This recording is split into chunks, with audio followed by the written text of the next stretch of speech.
Asian influenza spreads rapidly. It can strike you and your entire family at the same time. It's important we all protect older people and those with existing health conditions from coronavirus. If you or anyone in your household has a high temperature or a new and continuous cough, even if those symptoms are mild, you should all stay at home.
Now, at an individual level, the chance of anybody watching this dying of coronavirus are actually low.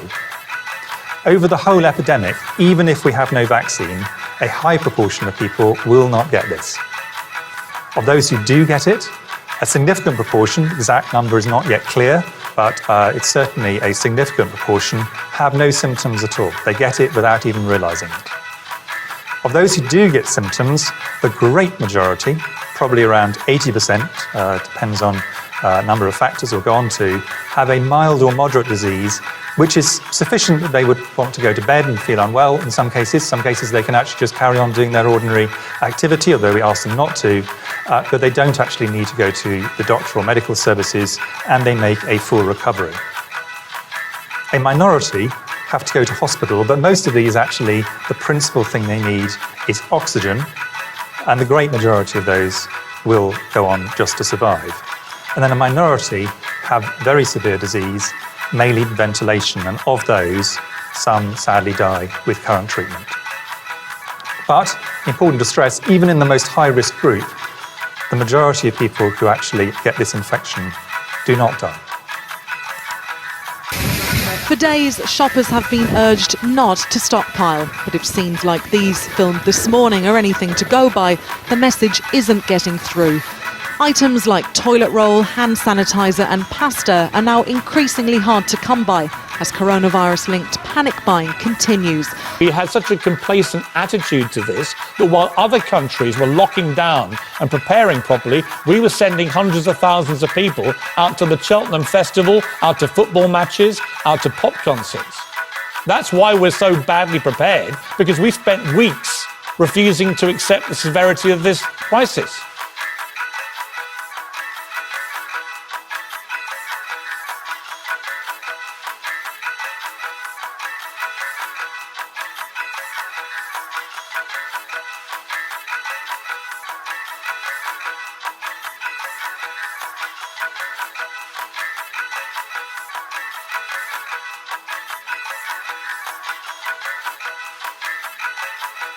Oh, bodies are going to pile up. This was an online headline, to be fair, from the newspaper, but bodies are going to pile up. But they are. But no, they're not. They are. Oh. So what would you do if your neighbour was having a big party? Well, if there was a big party taking place, it would be right to call the police.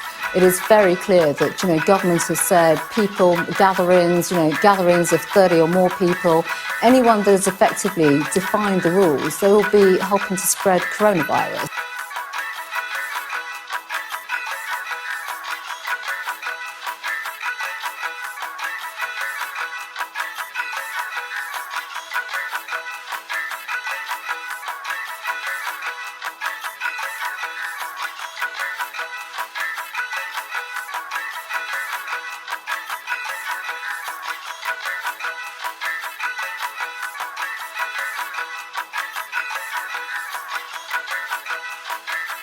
Well, there'll be a period in the middle if this goes to the top end of the range, and it may well not, but if it does, where the NHS has huge pressure on it for a relatively short period of time. Clearly there will be some life-saving treatment, where that will not be possible, and we'll just have to carry on in the middle.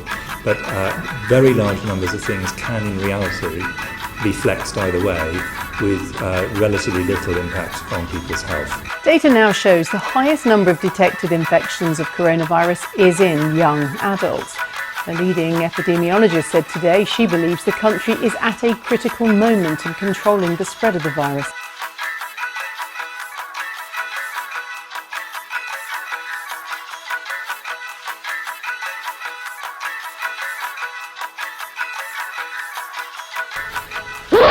Hi, stop it, you. Stop it. Come here, what do you think you're up to? You've probably infected thousands of people already. What do you think this is for? Now, handkerchief. Sneeze. Sneeze, handkerchief. Fine.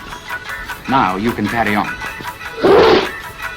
Health experts are concerned by the global spread of the virus. One said tonight it was an unprecedented challenge to health systems, economies and societies. Look at the impact here.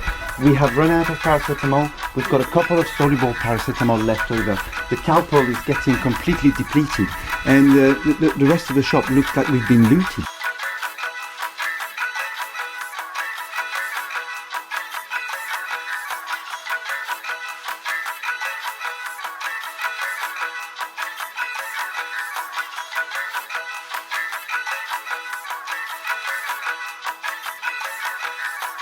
We start tonight with the growing fears among doctors of a second peak of coronavirus infections as the lockdown restrictions are eased. The mayor of Wuhan has tonight revealed that 5 million people left before Thursday's lockdown.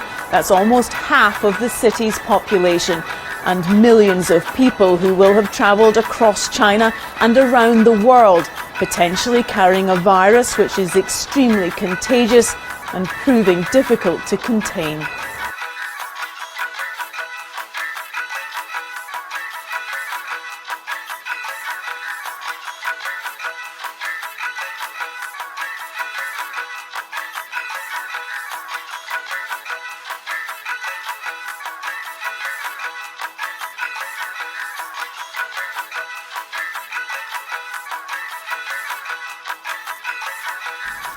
University leaders insist that campuses will be COVID safe and that they're ready to welcome students back. It comes after a warning from lecturers that restarting face-to-face teaching would be a disaster. The University and College Union has expressed fears that the new term could turn campuses into the care homes of a second wave. This is a coronavirus. There are in fact many different types. Some are mild, causing the common cold, others are deadly. Now there's a new strain. It's one that we've never encountered before and one that can kill. So little is known about this new virus. Scientists fear the number of deaths it causes could rise dramatically in the next few weeks.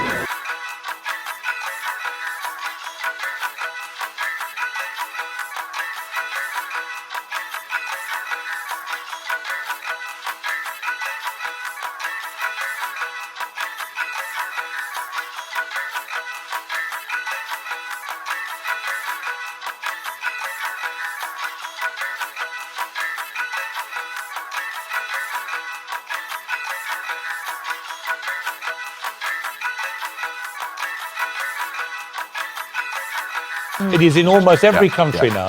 It is here and is spreading fast. And the idea that we are not going to be in a similar position to Italy quite quickly, I think is for the birds. They're talking now about the military setting up field hospitals because we do not think the NHS will be able to cope. Well, Birmingham now has the second highest rate of COVID-19 infections in England, just behind Bolton.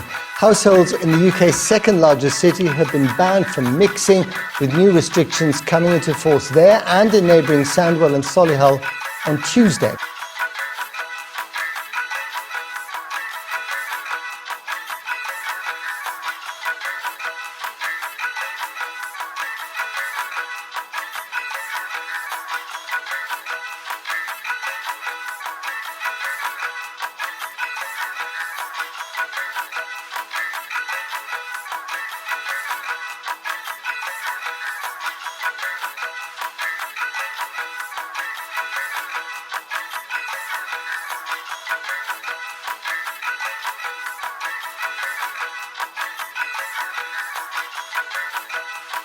if you're under 80, you have a 99.99% chance that you're going to live through this whole thing. That just does not equate to the response this society has had. The British Medical Association are warning about a triple whammy coming this winter. So first of all, the coronavirus itself. Secondly, seasonal infections on top of that. And thirdly, an increasing backlog of important cases that need to be seen, people needing operations, people who need diagnosis and treatment for cancer, people with heart disease. Now, 270,000 people in California, about 250,000, a little more than 250,000 die every year. 65,000 die of heart disease. 60,000 plus die of cancer. 16,000 die of stroke. 16,000 die of Alzheimer's. 14,000 die of respiratory illness. 10,000 die of diabetes. 5,000 die from liver illness. That's from last year. This year they're all going to be higher because the hospitals were shut down.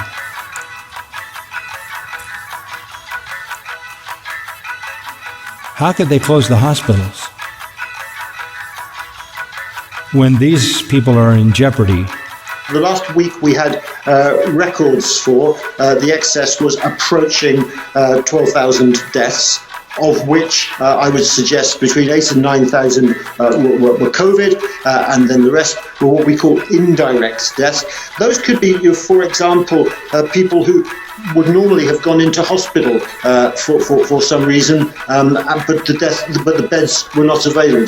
We have a piece from the Office of National Statistics that we've done jointly with the Government Actuaries Department, the Home Office and Department of Health, coming out in the next few days, which will show also a third group, which will come out over the next few years, where changes in the prioritisation of the health service, for example, reductions in cancer screening, will lead to deaths over the next few years. And the final thing I would just like to say, Andrew, is that if we have a lengthy and deep recession, then we know that that can lead to increased deaths as people are pushed into lengthy periods of unemployment. Because I want to save lives.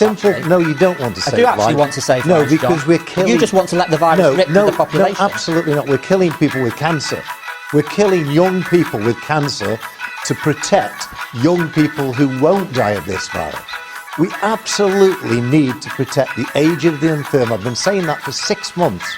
We have to, whether we call it shielding or what sort of protection, we have to protect them to the nth degree and let everybody else carry on with the work, and there will be less deaths overall, I have no doubt whatsoever. But you won't even listen to what we're saying. Cafes, pubs, bars and restaurants to close tonight as soon as they reasonably can, and not to open tomorrow. We're also telling nightclubs, theatres, cinemas, gyms and leisure centres to close on the same timescale. After schools shut their gates from Friday afternoon, they will remain closed for most pupils, for the vast majority of pupils, until further notice. Balance of risk is very strongly in favour of children actually going to school, because many more are likely to be harmed by not going than harmed by going, even during this pandemic.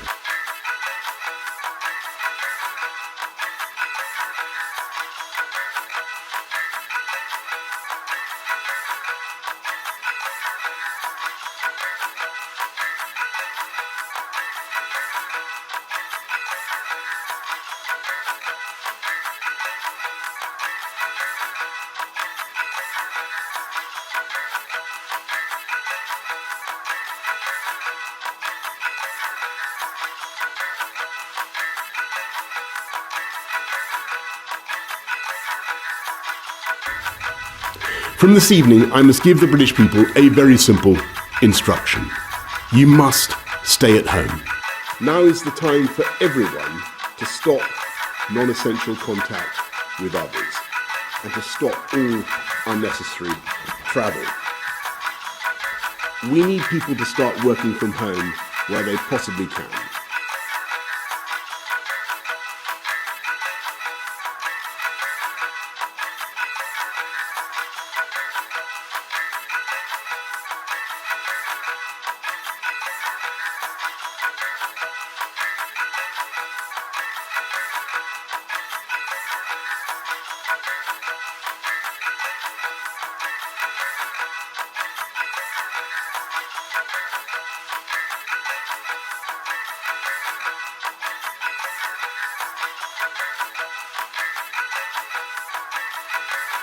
Will only be allowed to leave their home for the following very limited purposes. Shopping for basic necessities as infrequently as possible. One form of exercise a day, for example, a run, walk or cycle, alone or with members of your household. Any medical need to provide care or to help a vulnerable person. And travelling to and from work, but only where this is absolutely necessary and cannot be done from home. That's all. We will immediately close all shops selling non-essential goods, including clothing and electronic stores, and other premises, including libraries, playgrounds and outdoor gyms and places of worship. We'll stop all gatherings of more than 2 people in public, excluding people you live with. And will stop all social events, including weddings, baptisms, and other ceremonies, but excluding funerals.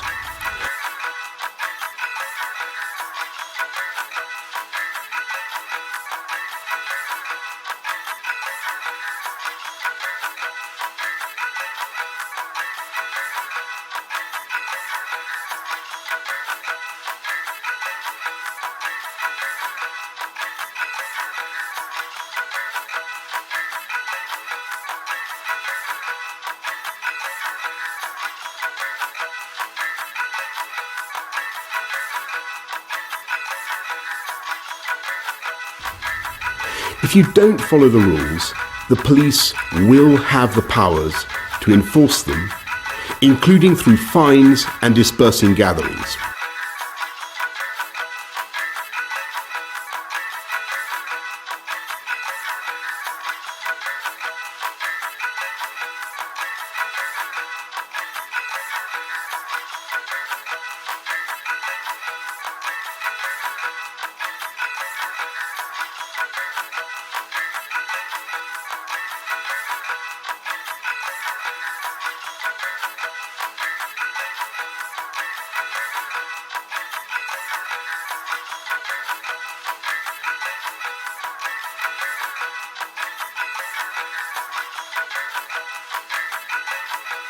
Obviously, we're looking very carefully at the spread of the pandemic as it evolves over the last few days, and there's no question, as I've said for several weeks now, that we could expect, and we are now seeing a second wave. So that now, actually, and for the recent few months, fewer people have been dying of COVID-19 than have been dying of influenza and pneumonia put together. So it just gives you a sense that those are pretty comparable diseases, and actually a lot fewer people dying of COVID right now than flu and pneumonia. The big difference is that we haven't had a severe lockdown that we open up. We have had the same measures in place all the time.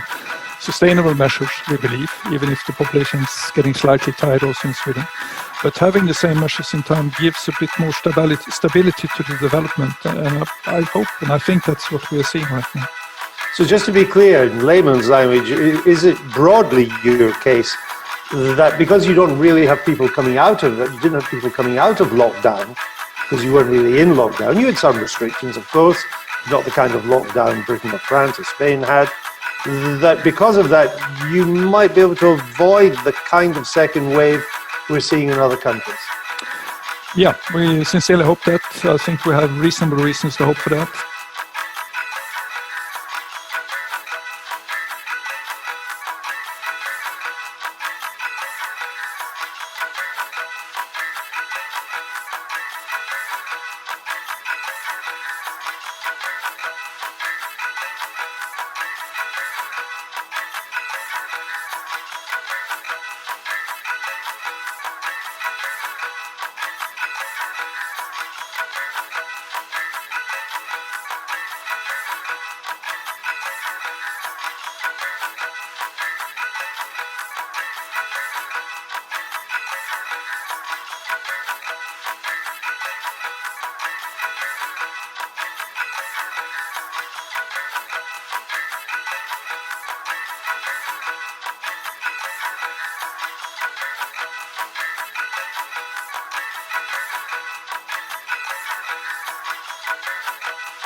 So if you're under 80, you have a 99.99% chance that you're going to live through this whole thing. That just does not equate to the response this society has had.